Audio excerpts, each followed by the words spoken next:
Welcome to Disciple Dojo. Today we are in for a treat. I got to sit down and talk with Jay Sklar about Leviticus. Now that doesn't sound exciting to a lot of people, but that's because a lot of people just don't understand how awesome Leviticus is. Jay has written a new commentary that's just come out, the Zondervan Exegetical Commentary on the Old Testament. I literally just got this 2 days ago and have been working through the introduction. It's really good.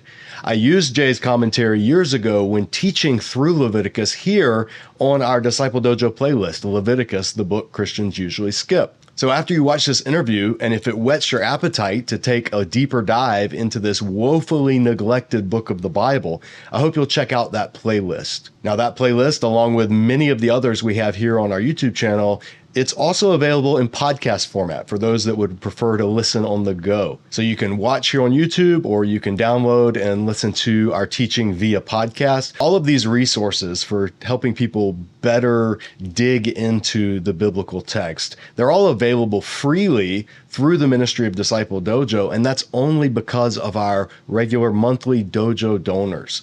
Everything we do, 100% donor funded. So if you are interested in helping this ministry continue to make teaching resources available, continuing to interview scholars like Jay and others that we've had here on the channel, or any of the other ministries that Disciple Dojo does, we would really appreciate your help financially in becoming a monthly dojo donor at whatever amount you are able and willing to give. And speaking of free resources, when we hit 10,000 subscribers, which hopefully is going to be in the next couple of weeks, we're giving away the entire Anchor Bible Dictionary set. And it's just our way of saying thank you for subscribing and helping us grow this channel, and to celebrate a pretty cool milestone in our growth. For details on how you can be entered to win that, stay tuned. I'll announce it once we hit 10,000 subscribers. All right, let's talk to Dr. Jay Sklar about Leviticus.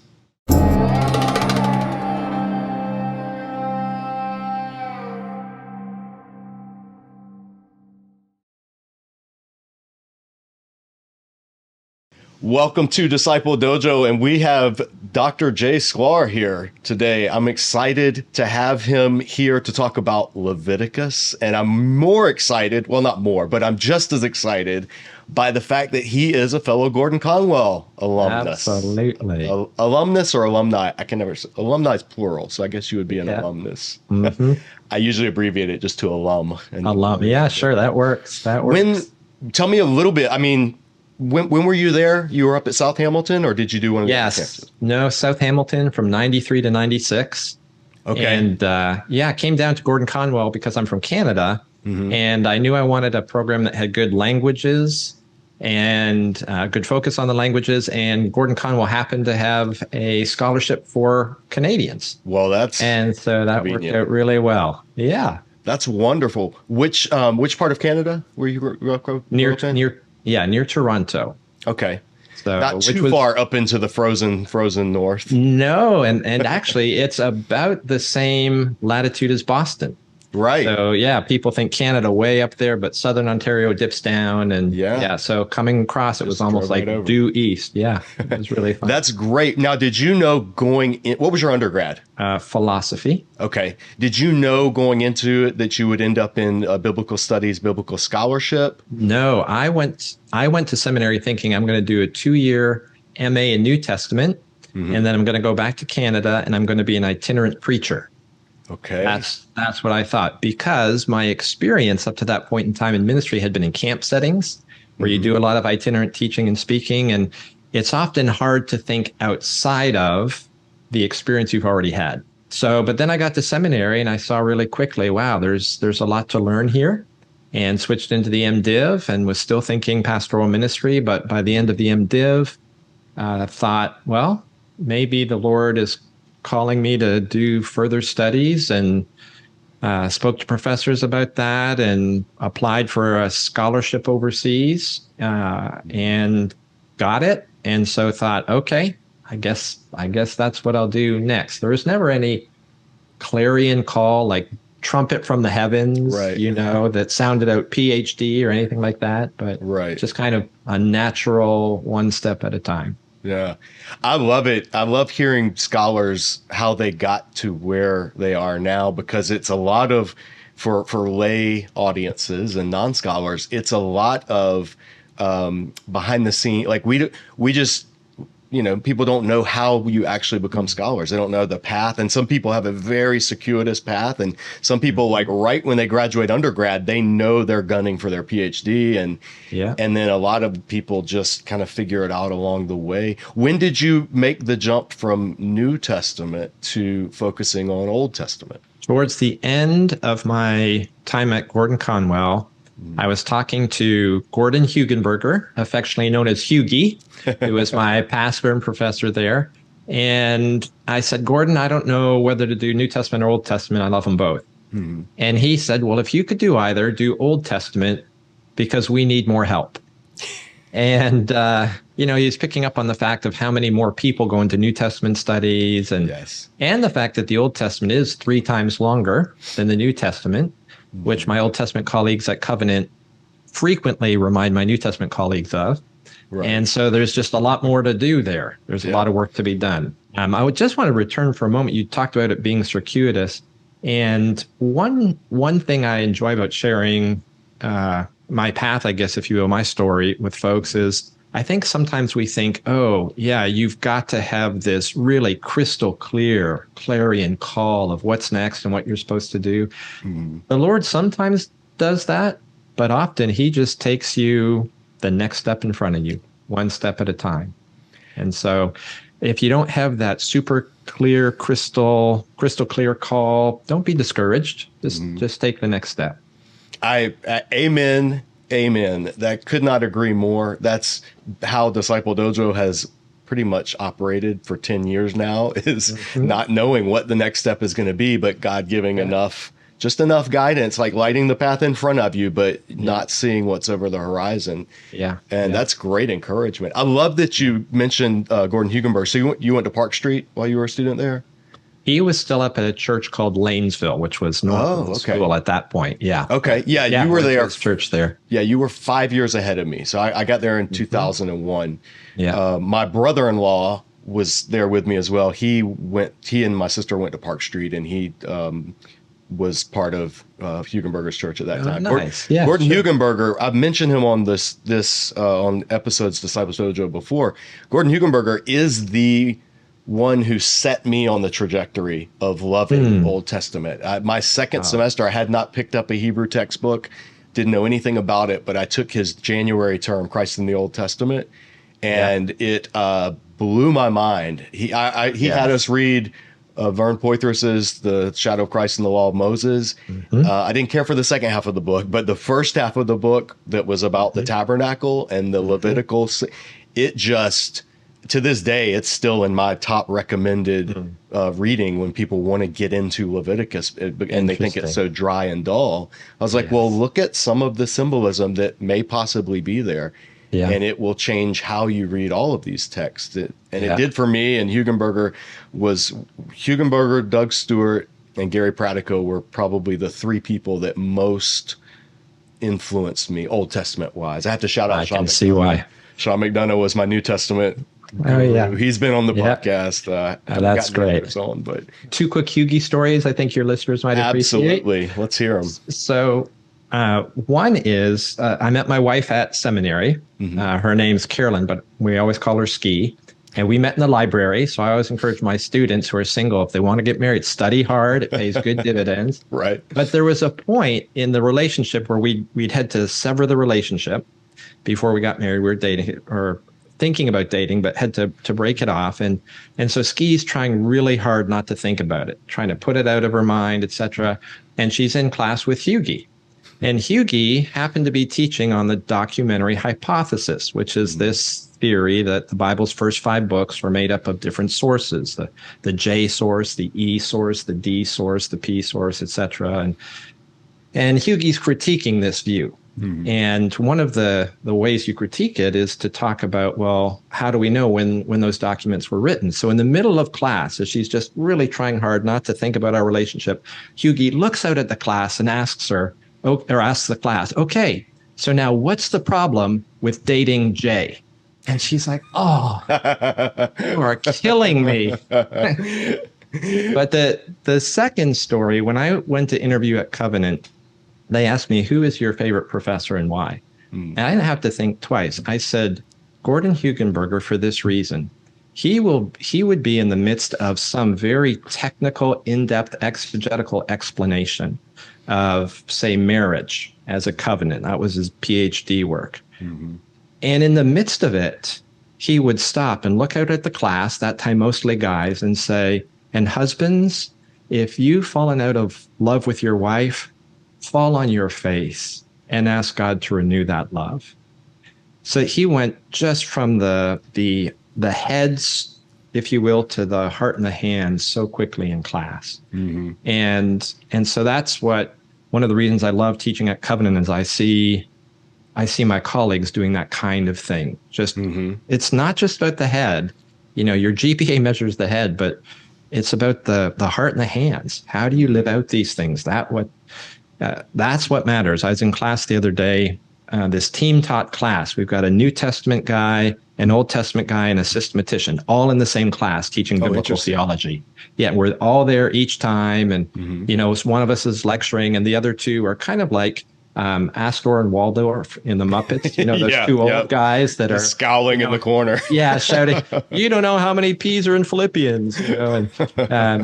But anyway, my systematician colleague is lecturing, Drew Martin, and he's talking about what is theology. And by the end of the lecture, he's in tears because it's just so beautiful to him who God is. And so anyway, all that to say, I think theological education is sometimes portrayed as, cemetery instead of seminary. Right. But if you get professors that have that understanding, head, heart, and hands together, it's transformative. It really is. You start to see, Richard Middleton and I talked about this when he was on the episode, that scholarship becomes an act of worship. There's no separation between them because you're studying God. That's no different than singing about God. That's no different than making art about God. That's it's an act of devotion. And I think a lot of times, so I come from a United Methodist background, not anymore as of this year, but our seminaries for the most part were cemeteries, dry and dull, and teaching theology from the late 1800s, early 1900s, just so much outdated biblical scholarship stuff and stuff that tried to be cutting edge. And I just look at what was getting churned out and what comes into denominational leadership. And I'm just saying United Methodist because that's what I was born and raised as. Sure. That's across the board in every denominational tradition. But you get people coming out that can't wed the two of theological depth, technical discourse analysis, which I'm going to ask you about in a second, and pastoral ministry.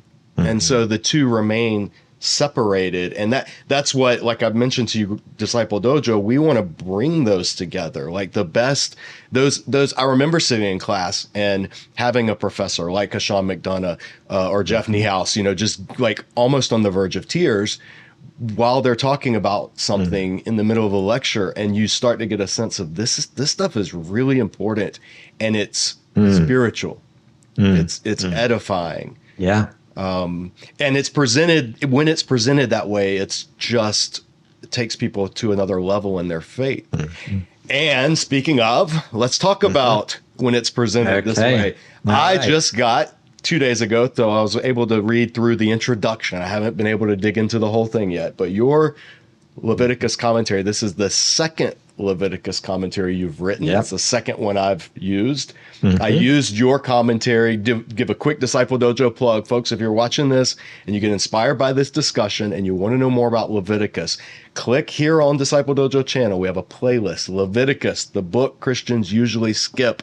And we have 30-minute sections where we walk through the entire book. And a lot of what the insight that comes out in that series came from Jay's other commentary that I had access to, the one from Tindale. That one.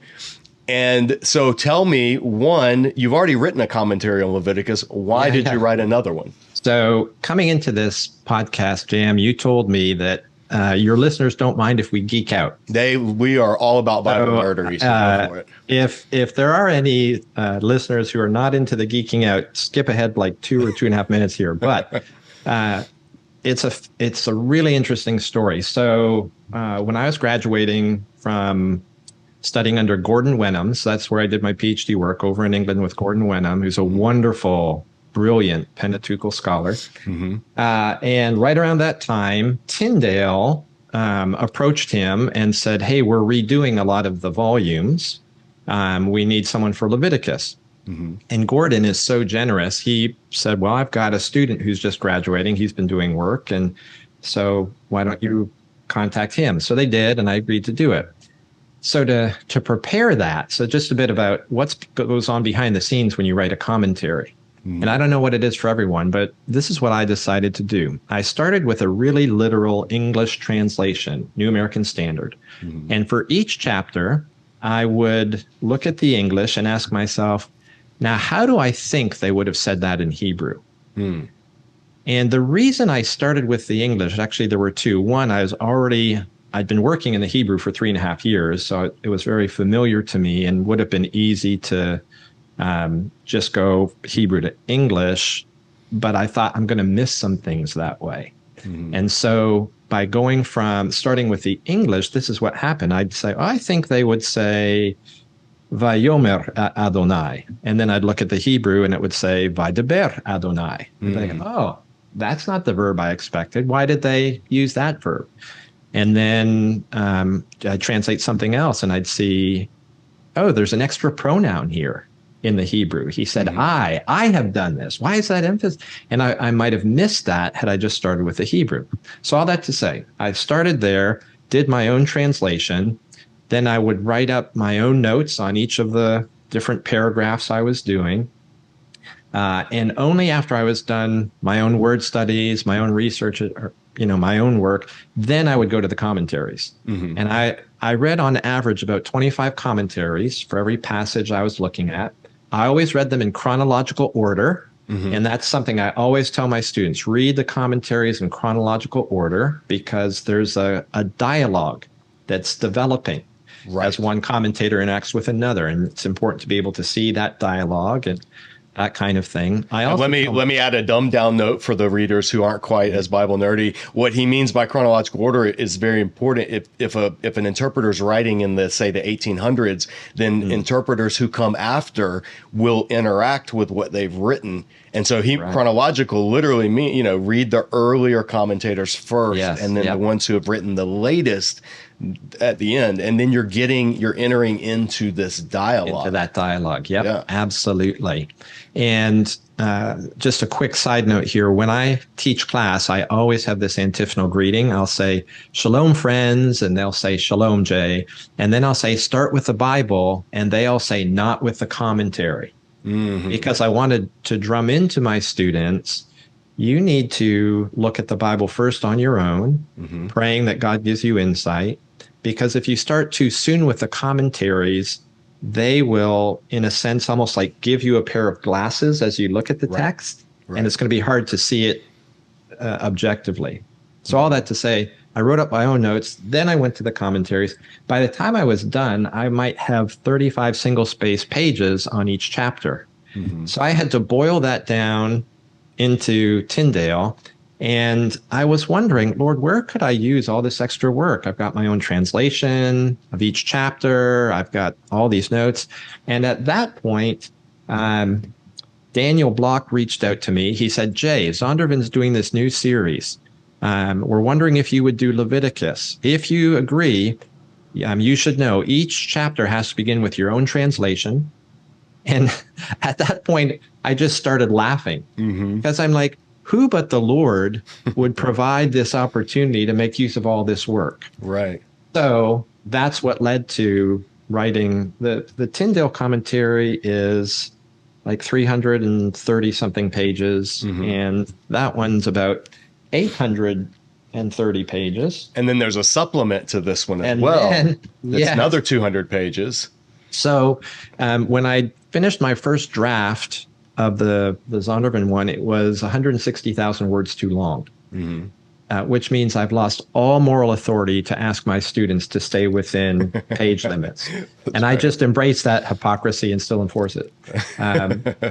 But in cutting it, I thought, well, let me not lose that work. Right. So I've turned it into this, which is available on Amazon. But if anyone wants just a free PDF, I have a website, preachandteachthebible.com, and it's available to download there, preachandteachthebible.com in the Leviticus commentary section. So. And I absolutely will be. I really am looking forward to working through this, having done your Tindale commentary. And for those viewers that aren't familiar with any of it, the Tindale commentary is not a super technical one. Any interested lay reader could pick up the Tindale series and get the insight from it. The Zondervan series, though, I don't think it's super technical, but it does include Hebrew. There are translations. He's set out each section. I love the format, by the way. I don't know if it'll show up on camera, but the format, I'll put a screenshot on for people who can see. It's like a trilinear. It's the Hebrew text in this column, and then I assume your translation in the middle. Yeah. And then on that right hand, I've never seen this done in a commentary. It's actually the outline of the chapter, which is so helpful as you're looking at a text, because normally you might have the text and then below the outline, but there you get to see them side by side. Yeah. And I would also note there is Hebrew in it, but I wrote it in such a way that if you've never had Hebrew, you can still read the main body. There are a few footnotes where if you don't know Hebrew, you might not follow, but the main stuff's up in the main body. And so if you've never had Hebrew, or if Hebrew is a distant memory to you, you can still read through it without a problem. Yes. And did you find anything that changed, like either in your approach or conclusion, between your first commentary and this one? Or is this one truly just an expanded version of what you wrote in your first one? I'd say it's probably a 99.5% expansion, but there are several places where you'll see that ominous footnote, correcting Sklar 2014. I did see one of those, and I was like, that's pretty cool. I want to ask him about that. Yeah, absolutely. I can't remember what they all are, but yeah, there are some of those that show up. I don't know of many scholars who wouldn't, well, I should say, I don't know many good, solid scholars who wouldn't say that something in their views have changed over the years. Oh yeah, sure. We're always learning, always being sharpened. Absolutely. That's part of being a humble biblical student. And so let me give us I've got some questions, and I sent Jay some questions in advance, and he had some suggestions of things that he wanted to touch on. And I do want to let him, because this isn't just a pitch to buy his commentary, although if you're a biblical student, you should. But it's more of a pitch for why do we even need to study Leviticus in the first place? You're looking at his T-shirt that says "Got Leviticus," and a lot of Christians, if they're honest, their answer would be no. I don't got Leviticus. I don't want Leviticus. It's the book I get to in my reading plan and give up for the year every year. So, that being a little bit of a devil's advocate, why should Christians care about something that you've poured so many years of your life into? Why does it matter? A few hopefully aspirational stories come to mind that I'll share quickly, and then maybe we can get into some of the nuts and bolts. But why do we struggle with it so much? Here's my experience reading Leviticus. I go over to England, and every day, 9 to 5, my job is to sit down and study Leviticus. And after about a year, and I'm focused especially on studying sacrifice and atonement, and what that means and why it's needed and that kind of thing. And after about a year, I found that whenever I went to church, we went to a church that would project the worship songs up on the screen. And if there was a song that came up that mentioned sacrifice or atonement or the word ransom, it was really hard for me not to tear up, because studying Leviticus had made clearer to me the beauty and the glory of what God had done in Christ in providing him as the sacrificial Lamb of God who takes away the sin of the world. So one reason to study Leviticus is because it makes Jesus all the sweeter. It helps you understand his work all the better. Which leads me to this contrast of stories that struck me a few years ago. So you might remember, JM, when the movie The Passion of the Christ came out, Mm-hmm. and it was in all the major theaters. And it's a movie, if you haven't seen it before, that basically it starts in the Garden of Jesus in the Garden of Gethsemane, and then it just shows the rest of that night when he's arrested, condemned, then the next day when he's crucified. And at the very end, there's like this 30-second allusion to resurrection. There's this light, but you're not clear what's going on, etc. Anyway, that's what the whole movie's about, just that narrow window of Jesus' life. Well, I was fascinated to see how are people in culture interacting with this. And so on the news one night, they were interviewing people on the way out of the theater. What did you think of the movie? And one young man said this: I suppose it was all right, but it didn't have much of a plot. And I thought about that. I said, why would you? And then all of a sudden it struck me. If you don't know the larger story, then what have you just witnessed? A man who, for some reason, you don't know why, is arrested and brutally treated. And then there's this light at, you have no context. So there's not much of a plot. In reality, he had just witnessed one of the key climaxes of the most important drama in the history of the universe, but wasn't able to see it because he didn't understand the background.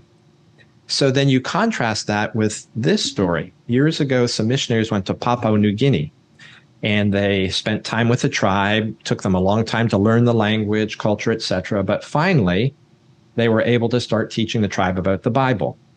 They knew they couldn't start in the New Testament because the New Testament makes no sense without the Old. So they started back in Genesis, marching through the story of the Bible. Every time they got to the idea of sacrifice, they would stop and explain how God would allow a blameless lamb to bear the sin of the guilty sinner so that they could be forgiven and enter into right relationship with God.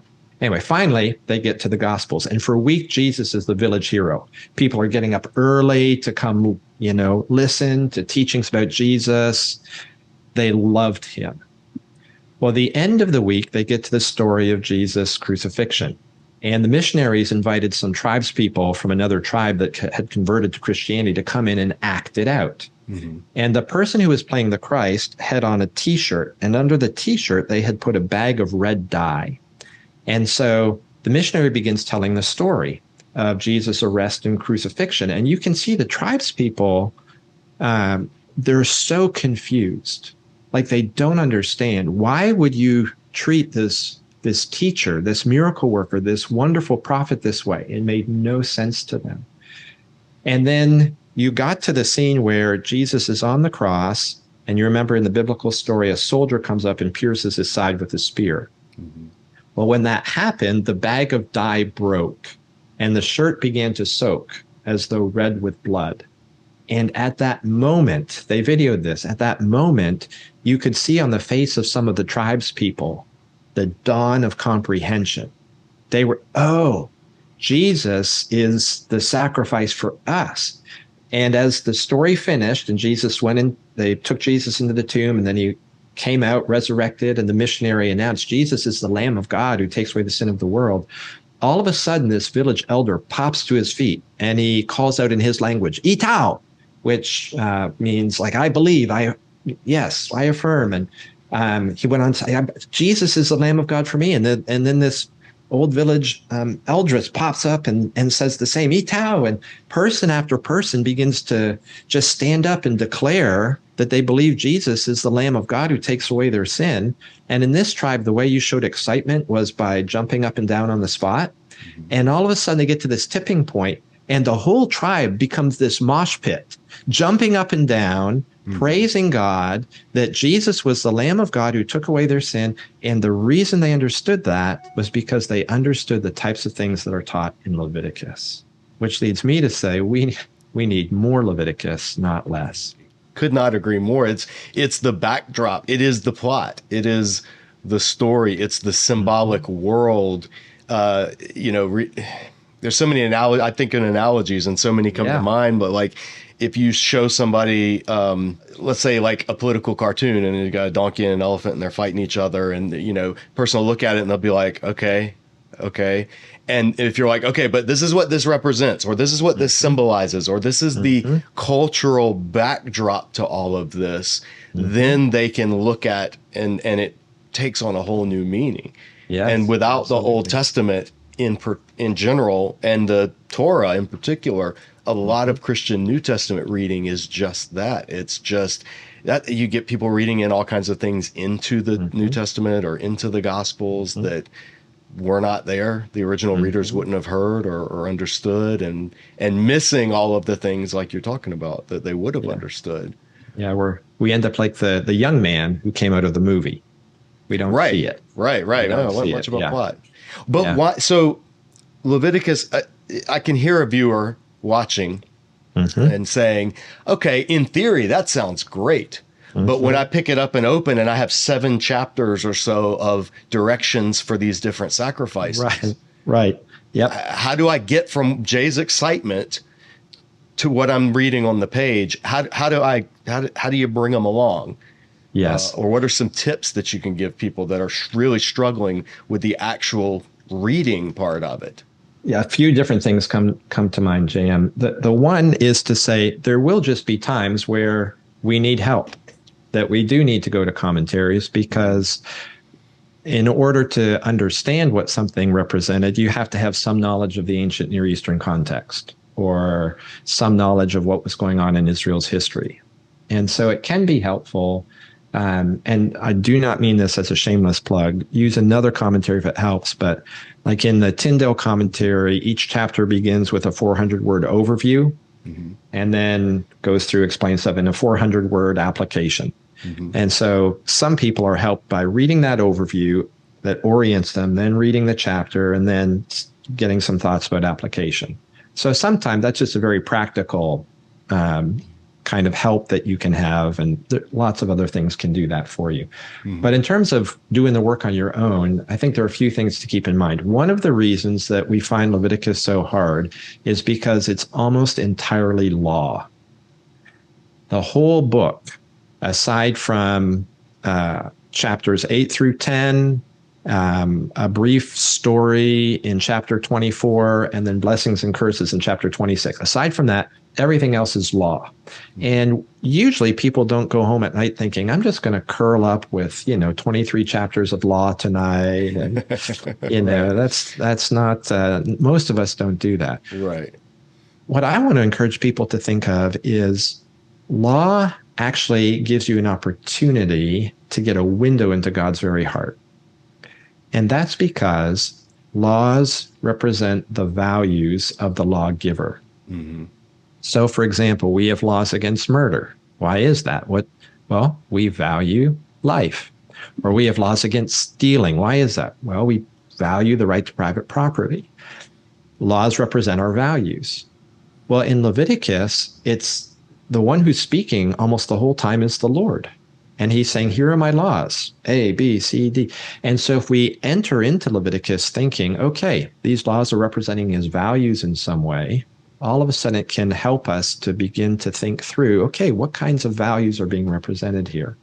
So some are easier than others. You get to the gleaning law in Leviticus 19, where you can't harvest one edge of your field. You've got to leave it for the poor, the alien, the widow, the sojourner. And I talk with my classes and ask them, what kind of values are on display here? And people the Lord, he values compassion. He, in fact, values compassion more than maximizing profit. He values work.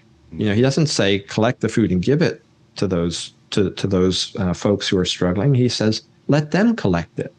They get to eat bread that they're able to say, it was the sweat of my brow that got this grain, dignifying them, those kinds of things. And so all of a sudden you're looking at values that begin to give you a sense of, okay, so what's that mean for my life? How does that relate to my giving? and what I do with my resources, those kinds of things. So that's one initial principle or key to keep in mind as you're reading through. Mm-hmm. Let me ask you, I pull a specific from your commentary. I don't have the page number, but there's a couple of quotes that I was intrigued by, and this one has to do with it. You said, out of 859 verses, 728 of them, which is 85%, give or take, are direct speech from God in Leviticus. And I wanted to ask you, to your knowledge, because I was just trying to think off the top of my head, is that the most of any book of the Bible proportionally? To my knowledge, it is.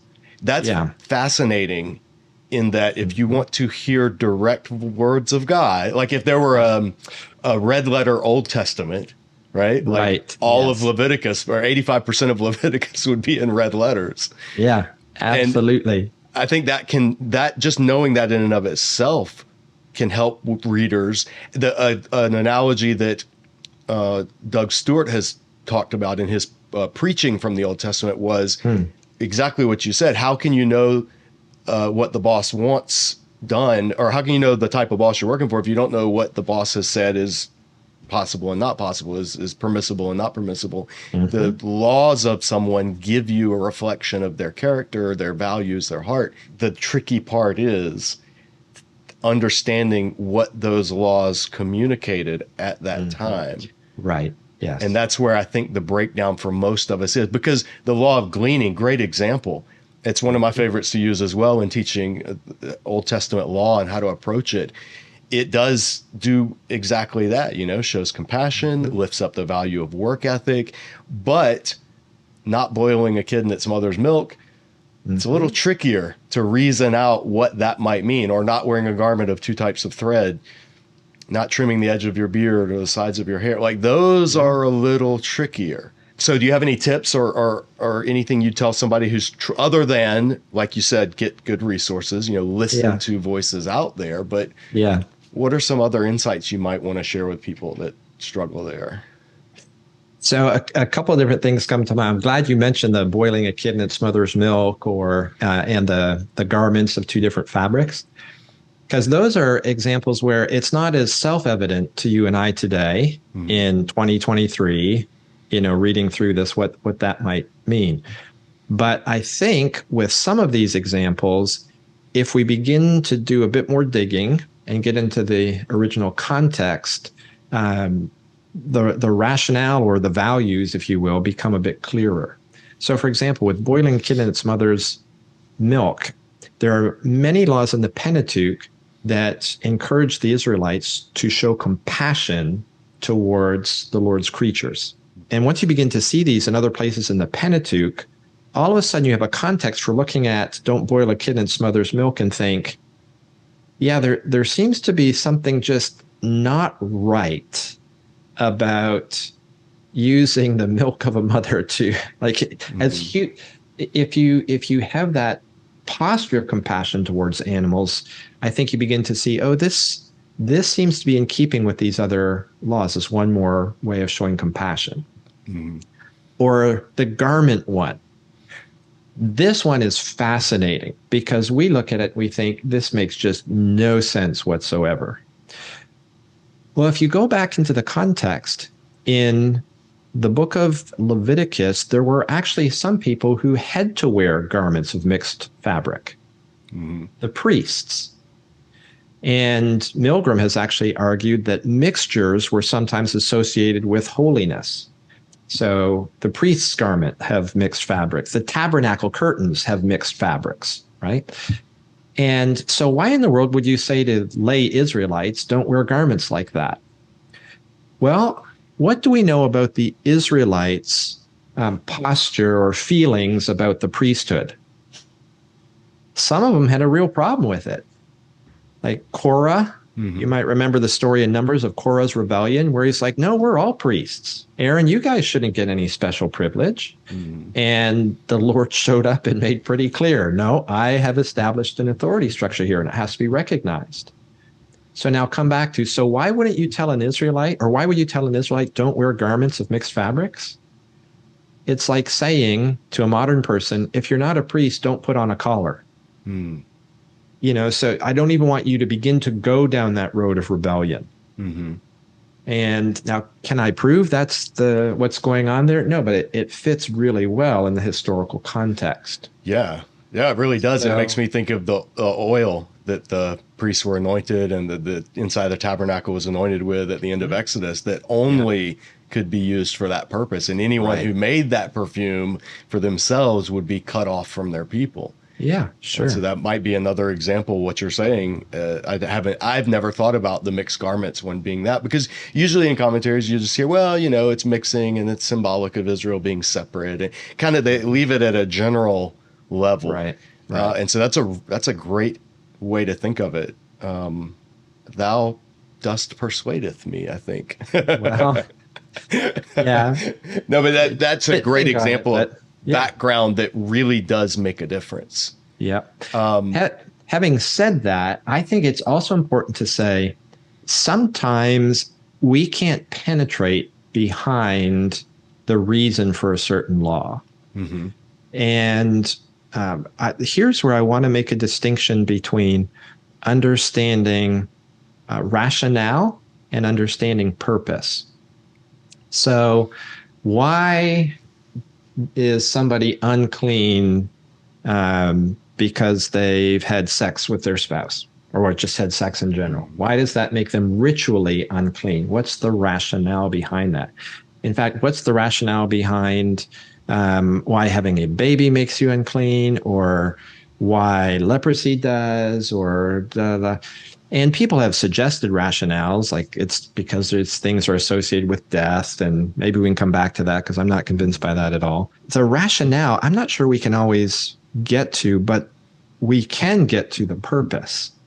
So all the laws about ritual purity and impurity, the Lord makes it fairly clear that the purpose he has these in Israel's midst is to teach them to distinguish between the pure and the impure at a ritual level.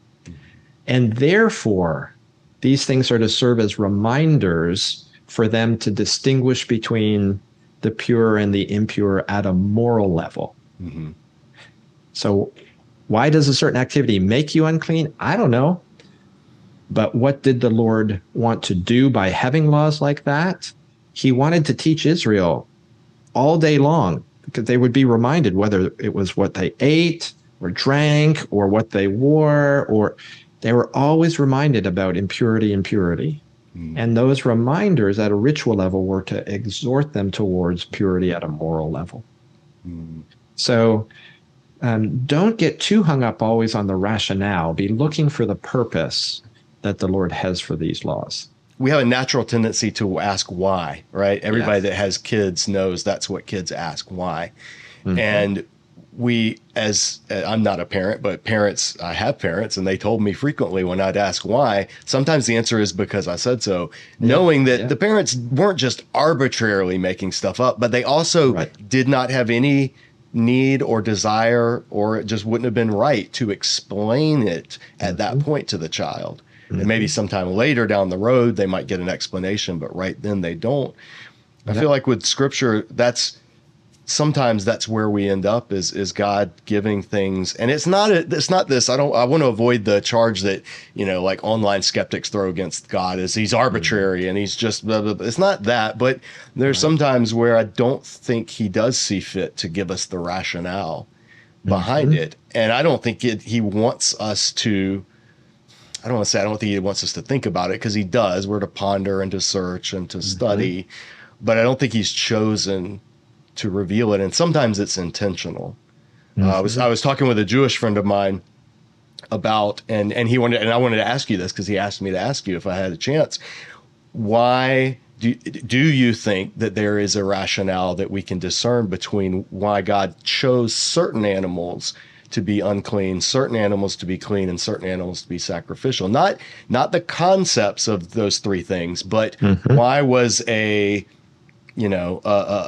this type of fish clean, this type of fish unclean? Why was this type of animal clean, this type of animal unclean? And people have tried for years, dietary reasons, bottom feeders, those are unhealthy, so God makes those. But those never seem very persuasive to me. Mm-hmm. And my friend, I'll tell you what he suggested, and I thought it made Yeah. sense, and I want to hear your thoughts. He said, since the animal clean, unclean, holy does mirror, as Milgram's pointed out, the human sphere with Gentiles and Israel and then the priesthood to a certain degree, that pattern is there. But why certain animals were chosen over others is not made clear, just like why the Jews were chosen, like why Abraham's family and not one of Terah's other sons or something like that. And his suggestion was there's an intrinsic ambiguity so that it prevents people from being puffed up and saying, this is why we were chosen. And it ultimately does lie in an act of God's grace that we, this side of eternity, won't have access to. What do you, is that in the ballpark? Would you take a different approach, or specifically in terms of the animals, why can't I eat certain types of animals and can others? Yes. So let me begin by affirming, I think the Lord absolutely, why did he choose Abraham? I don't know why. I don't think we'll ever know why. And I think that does keep us humble before him and recognize, wow, Lord, this is your grace to me. In coming back to the animals, let me take a step back and introduce a new concept that I think this is one of the first things I focus on when I'm teaching people about Leviticus for the first time. And it's the idea of accommodation. And accommodation means, I'll tell you what it means, what it doesn't mean. What it does mean is that the Lord speaks to us using language and concepts that we can understand. In that sense, he accommodates himself to us. Calvin said, God lisps to us, as it were, as a nursery maid does to her children. So he speaks in language that we can understand. And that will mean that he sometimes uses concepts. As he speaks into a culture, he'll see, this culture has a certain concept that I can use to communicate my truth. Right? So when he's speaking to Greeks in the New Testament, he says, greet one another with a holy kiss. I'm guessing if you and I met one another, we would not give one another a holy kiss, JM. Nope. And that's a New Testament command. Well, because in that context, that was a way of showing brotherly love and affection. And it was common. It wasn't unusual. So the Lord picked that up and he used it to communicate something. What's this have to do with the animals? And what does accommodation not mean? Accommodation does not mean God bends his values to our values. Right? So he comes to a culture that's full of idolatry and he doesn't say, okay, I'll accommodate myself to that. No, he says, get rid of those things. That's pure evil. So he doesn't change his values, but he does look, because he's a master communicator and he sees. So in Israel's case, I don't think Moses came down the mountain and said, sorry, guys, no more pork. I think we know the concept of ritual purity and impurity already existed in the ancient world. And even as you read the biblical story, it suggests, hey, this antedates Leviticus. Go back to Noah's time. You find it showing up there, right? So I think the Lord, as he's communicating to Israel, he's coming to a society that already has animals. Some are clean and some are unclean. And that already has decisions like, if you've had sex, you're unclean. And if you've given birth, you're unclean. Just like in some other ancient Near Eastern cultures. And the Lord says, this is a perfect opportunity for me to make use of this cultural system. And it's not woven into the fabric of the universe, but I can make use of it to teach my people why certain things are clean and unclean. Or to teach my people to pursue purity and avoid impurity, right? So that's the first thing, is to say, I think the Israelites already had a sense of which animals were clean and unclean. Now we can ask the question, okay, well, but why did they have that system? Why were some animals clean and unclean? If we were ever able to get to the rationale, the most persuasive to me is one of the ones that Mary Douglas gave. She ended up giving like 3 different takes on this chapter. But she said it may be due to the fact that the animals that are clean were animals that the Israelites were used to seeing from their farming and thus would have considered to be standard.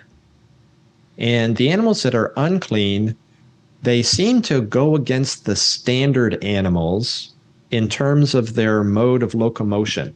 Mm-hmm.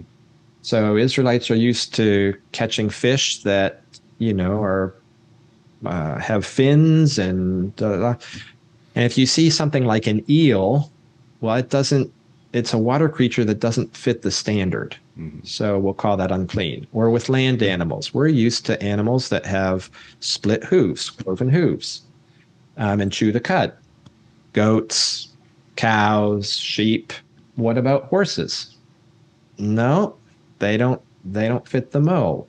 What about camels? No, they go against the standard in some way. It doesn't apply to birds in the same way, because a lot of the birds, that are unclean still have normal locomotion. So I think there she tries to say they're birds of carrion. Mm-hmm. But it's really, is that possible? I'd say, well, it's possible. But the other thing I'd say, we have to recognize the Israelites might not have known the rationale. And that's a new thought for a lot of people.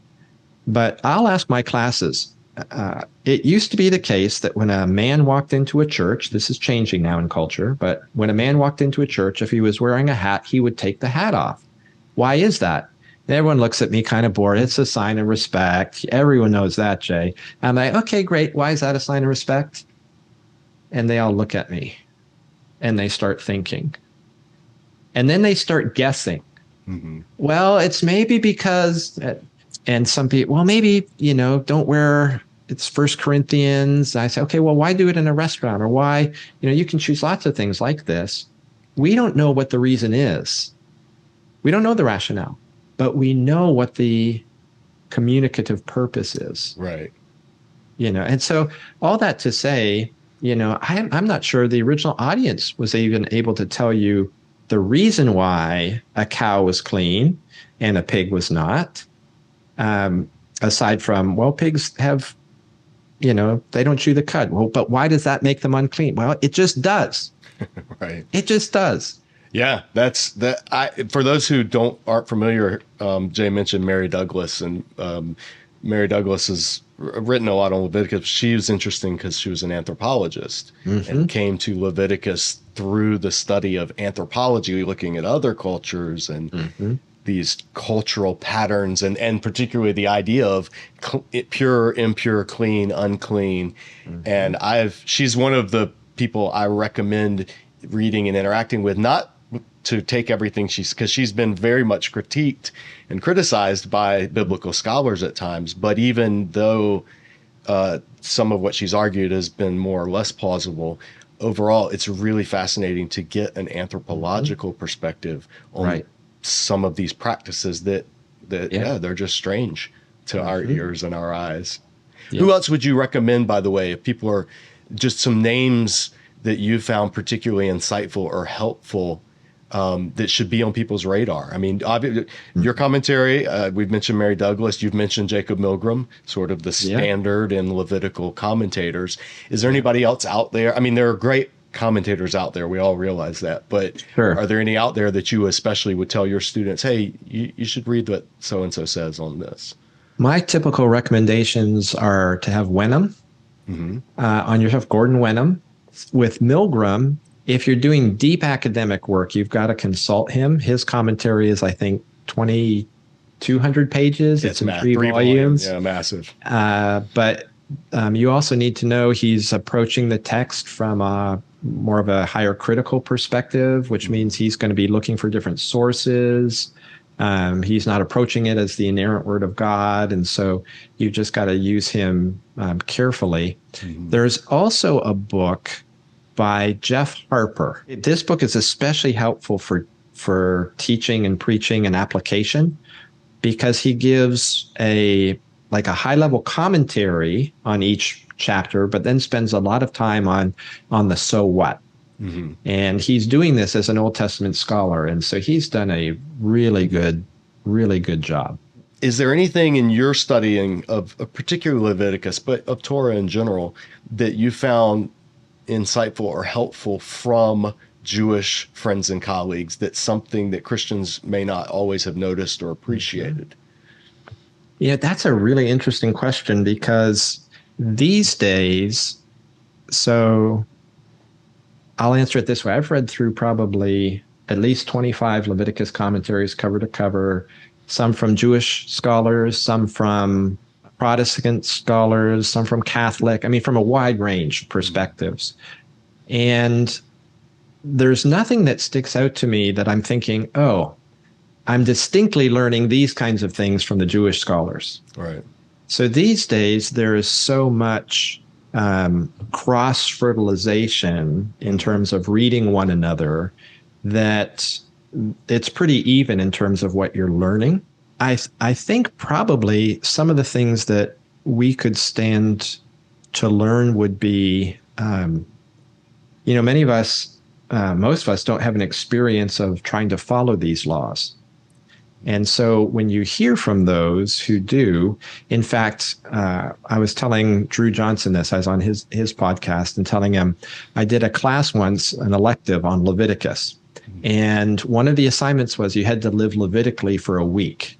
You had to follow as many laws of Leviticus as you could without getting arrested. And you had to keep a journal on the way through.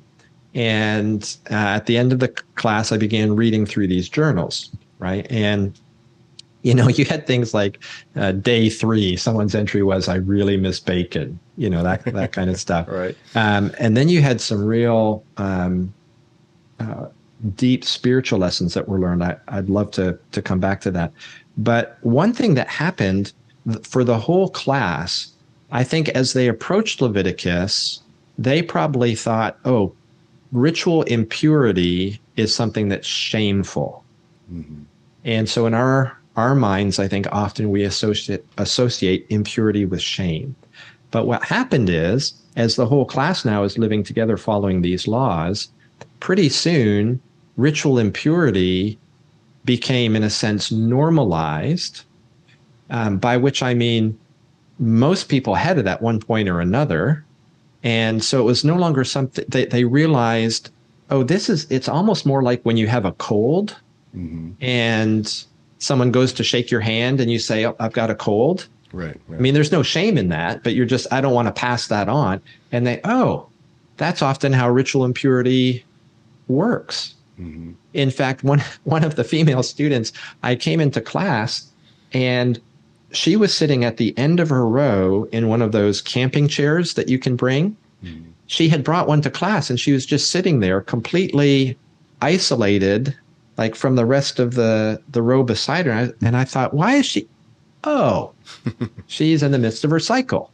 And so she's figured out a way not to spread her. I mean, how could she do that? She could do that because of how much impurity got normalized. Mm-hmm. So that kind of lived experience really can begin to help you understand some of these things. And I know for some of one of the female students in particular, she said this has been so helpful because I always associated impurity with shame, which made me feel like the women are getting a really rough time here in Leviticus. Yes. And now I'm beginning to see, this just becomes a part of everyday life, like having a cold or something like that. And so it was really helpful for her just to not feel like women were just constantly getting beaten up here. Yeah, that's a huge, huge issue that people have with Leviticus is we just can't separate mentally, or it takes great effort to separate impure from sin, mm-hmm. and unclean from sin. And if you reading Leviticus that way, it does. You read it one way and you just think, yeah, man, they are really out to get women.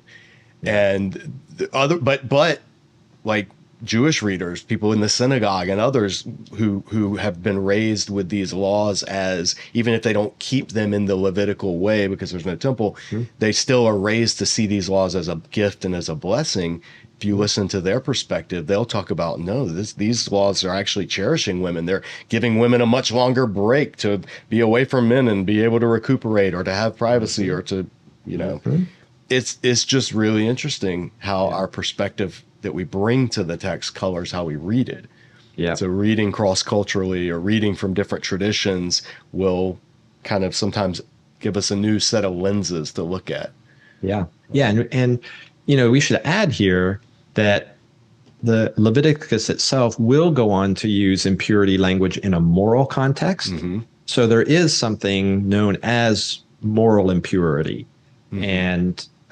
and is to be avoided, and it is sinful. And, this is where you get into the sexual prohibitions of Leviticus 18 and that kind of thing. Right. You had a good insight. Let me ask you, because I want to make sure I hit this. You had a great example in the commentary intro where you talked about a wedding ring and mm-hmm. how what it symbolizes. So I highlighted, you said ritual purity without moral purity is like an adulterer wearing a wedding ring. Mm-hmm. That was a great way of thinking at it. The wedding ring doesn't guarantee purity, but it symbolizes it, and it should be. So somebody can wear their wedding ring, they're being ritually pure, they're doing the right thing. But if they're committing adultery, that wedding ring is a reproach to them. That wedding ring is no indicator of their righteousness, mm-hmm. and how God always puts moral purity ahead of ritual purity. And that's what Jesus hones in on when he's critiquing religious leaders who are so careful about washing the inside and outside of the cup, but inside are full of greed and envy, etc. Mm-hmm. And he's like, you've missed the whole purpose of these ritual laws. Mm-hmm. They're always to exhort you and push you towards moral purity. Mm-hmm. Yeah. And Jesus never speaks against the actual biblical rituals. He'll speak against some of the traditions of men and some of the mm-hmm. things that got added, but Jesus never condemns or goes against Scripture. He's calling people, like you said, to what it was intended to teach, what it was mm-hmm. intended to be, and it had shifted away from over the centuries. Yeah, I loved that insight, that analogy though. The adulterer wearing a wedding ring. That was just that was a master stroke. Wow. And what's fascinating to me, JM, is that when Jesus does get at, because in Mark 7, he sets aside ritual purity and impurity, right? He does say, it's not what goes into you that makes you unclean, right? It's what comes out of you that makes you unclean. And Mark comments, in saying this, Jesus declared all foods are clean, right? Well, why can Jesus do that? Well, this takes us back to that sense of accommodation. It's because laws about clean and unclean animals weren't woven into the fabric of the universe. They were a part of Israelite culture, so the Lord could pick them up and use them, but when they served their purpose, he could set them aside again. And that's exactly what he does in Mark 7. Sets them aside. Nope. And now I'm calling you to remember what's most important, and that is moral purity. Well, one more thing that stuck out to me in reading your intro was your analogy between atonement and writing a check. Mm-hmm. Do you remember that comparison? I'd love for you to unpack that for the viewers, if you could, because atonement is one of those Christianese words. Yes. And it doesn't always, you hear just separate it. At one meant God makes us one with him. And that makes for a cute pedagogical idea, but it really doesn't scratch the surface of what atonement actually is. So share with that. I guess we can end on this because I want to be honoring your time, but share with viewers about atonement and writing checks. So my favorite one-line definition of atonement is that God in his love makes a way to deal with our wrongs so we might be made right with him. God in his love makes a way to deal with our wrongs so that we might be made right with him. And how that applies, Old Testament, New Testament, you can think of this way. In the Old Testament, when the Lord has people sacrifice blameless animals, they could never really fully, finally atone for people's sin, because this is an animal, the person has done wrong. This is an animal. But God accepts those kind of like a teller might accept a check and say, okay, I accept this check. But he saves the checks up. And he finally, because he knows he's going to cash those checks when his son dies on the cross as the perfect, blameless sacrifice. And so atonement in the Old Testament is looking forward to that day when those checks are going to be cashed. And the glory of what Jesus does is that his sacrifice is so strong, so powerful, that it's able to fund all of the checks that draw on human sin. He's able to fund and get rid of that debt completely. And that helps us when we get to a book like Hebrews that says, yeah, the blood of animals couldn't really fully atone for sins. You're like, well, what's the purpose? Or how do we think of it? That check analogy that I got from my colleague, Michael Williams, has been really helpful for me in thinking through that. There's so much more, obviously, we don't have time to get into. But do you know of any, before we leave, one of the things Disciple Dojo does here on the channel, we review study Bibles. We've reviewed probably over 50 different study Bibles. Do you, off the top of your head, know of any that you find particularly good at Leviticus? Any that you either contributed to or colleagues? That when it comes to Leviticus in particular, do you have any that you'd recommend? So I haven't dug into a ton of study Bibles. That's kind of a caveat that I begin this recommendation with. The ESV Study Bible, I did the notes for the first 7 chapters, and then a scholar named John Currid did the notes for the rest. And Kiyuchi actually did some of them as well. He's another Leviticus scholar. So those are the ones I'm most familiar with. I did the notes on the book of Numbers for the NIV. What are they calling it now? It used to be just the NIV Study Bible, and then they called it the Biblical Theology Study Bible. It was the Zondervan Study Bible. Yes. I think I remember seeing your name on that. That's we've reviewed both of those. The ESV one, we've reviewed Biblical Theology Study Bible here, and that's something that viewers a lot of times want to know, because they don't. A lot of readers don't have the ability or time or resources to dig into the commentaries, and so I do like to kind of point them to some of the more popular level works, and for a lot of them, study Bibles are sort of where they land, at least initially, to get them into it. But those are 2 good ones. ESV and Biblical Theology Study Bible are both very well done. And have you seen this yet, JM? There's a group called the Gospel Coalition, and they are now making available online for free some mini commentaries. So they're kind of at like the study Bible level, but they're covering all the books of the Bible.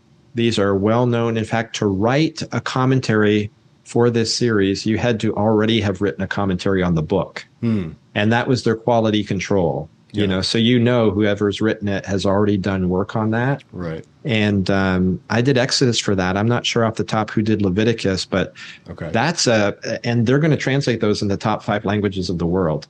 Good to have on the map. Well, is there any burning issue? Speaking of Leviticus, there's a lot of burning in Leviticus, but is there any issue that we haven't touched on before we go that you would be remiss to not drop a word about? Or have we covered it all and plumbed the depths of Leviticus? I would love to share my favorite Leviticus verse. Yes, please. If I could. By all means. Leviticus 17:11. And I say this almost every time I take communion. And it goes, "For the life of the flesh is in the blood." And then it's usually translated now, "and I have given it to you on the altar to atone for your lives." So here the Lord, he's explaining the purpose of sacrificial blood. He's saying, with a sacrifice, that life, that blameless life is represented by the blood, and I've given it to you on the altar to atone for your lives. But what doesn't come out as clearly in the English is that in the Hebrew, there's an extra I. So you might actually translate it, "For the life of the flesh is in the blood, and I myself have given it to you on the altar." And as one Jewish commentator says, this reverses the conceptual direction of sacrifice, which is to say, we think of sacrifice as something we give to God. But here, God's emphasizing the only reason sacrificial atonement works is because I've given it as a gift to you. Yeah. And that, of course, I mean, this is the Romans 5:8 of the Old Testament. God demonstrates his own love for us in this: while we were sinners, Christ died for us. God is the one ultimately who provides the way for atonement to happen. And so every time I take that, the cup and the bread, I'm saying to myself, Vani nutativ lachem, and I have given it to you. And it just, again, makes the gift of Jesus all the sweeter. Yes, absolutely. It is so crucial. Christians watching this understand law always is an outflowing of grace. Like God's grace came first. He redeemed them in the Exodus before ever given the law. I mean, if you've seen the episode with Carmen Imes and I, we've talked about that the law is the outflowing of God's grace. It was never Israel trying to earn their salvation in the Old Testament. It was they were responding to the grace that God had given. And yeah, folks, if you're watching this and you want to dig deeper on that, obviously, again, check out, especially if you're a pastor or teacher, check out Jay's larger commentary, his Tindale commentary as well. Both are really, really good resources. You mentioned my favorite scholar in here a couple of times, which is Christopher Wright. And I would be remiss to not tell readers his Old Testament ethics for the people of God is phenomenal. His Mission of God. Disciple Dojo is very Old Testament friendly and Hebrew Bible loving. You mentioned Christopher Wright. Yes. Yeah, this is the best Exodus commentary. It is so helpful by Chris Wright. Yes. And so I highly recommend that. This is the series my Numbers one will come out in. Okay. Do you have a date when that's coming out? Do you know? Near the end of October, I think.